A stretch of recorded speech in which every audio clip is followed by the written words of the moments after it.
এই দেশে, তাহলে আমি কেন অধিকার পাবো? আপনারা বলছেন বিকল্প কাজের কথা, বিকল্প কাজ। হ্যাঁ, অনেক জন কর্মী আছে বিকল্প কাজ করতে পারে। যেই দেশের স্বামী, যেই দেশের স্বামী স্ত্রীকে দিয়ে ব্যবসা করায়, ওই দেশে আমাকে কি সিকিউরিটি আপনি দিবেন? কতটুকু দিতে পারবেন? দুই হলো, আমাকে বিকল্প আয়ের জন্য আপনি কোথাও অফিস আদালতে দিবেন, কাজে দিবেন। আমার যৌনকর্মী ফোন দেন, বিয়ে করে স্বামী যদি ইয়া করে বিক্রি করে দেয়, গ্রাম থেকে কাজের কথা কইলা আগে, গার্মেন্টসে চাকরি করে সেখানে নির্যাতিত হয়, বাসায় কাজ করে সেখানে নির্যাতিত হয়। ওই অমুকে শুনেন, মেয়েদের আগে দেখে তার দেহটা। যে কোনো পুরুষ এটা নাক টেনে বলতে পারবে না, আগে দেহটা দেখে। 10টা টাকা যদি আপনার কাছে চাই, তাহলে আপনি কি দিবেন? আমাকে দিবেন না। কেন দিবেন? দিবেন আগে আমার দেহটা বুক করবেন, তারপরে আমাকে টাকা দিবেন। তাহলে আপনি কিভাবে আমাকে নিরাপত্তা দিবেন? কিভাবে নিরাপত্তাটা দিবেন?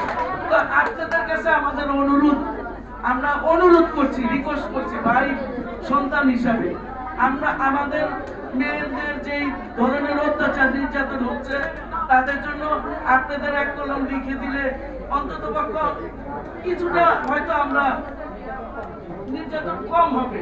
এই জিনিসটাই আপনাদের কাছে। আচ্ছা আপা, আপনার এটার সাথে আমি একটা প্রশ্ন করি। আপনি যে বলছেন যে পুরুষরা আপনাদেরকে বিভিন্ন ধরনের নির্যাতন করে, বিভিন্ন ধরনের ইয়ে করে, আমরা মেনে নিলাম, কিন্তু দাঁড়ান, আমার প্রশ্নটা নেন।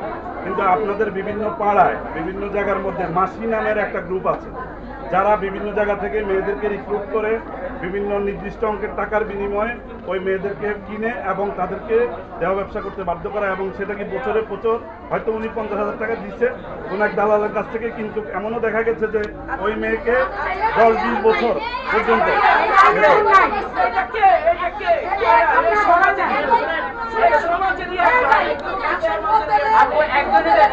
একজনে বলেন।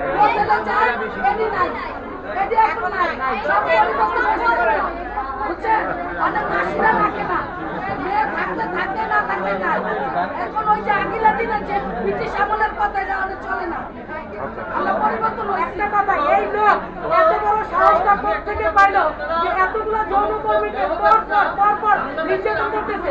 এইভাবে 2 হাত ধরে মেডিকেল টেস্ট করায় তারপরে মারছে। তার পেটে বাচ্চা ছিল, 4 মাসের বাচ্চা।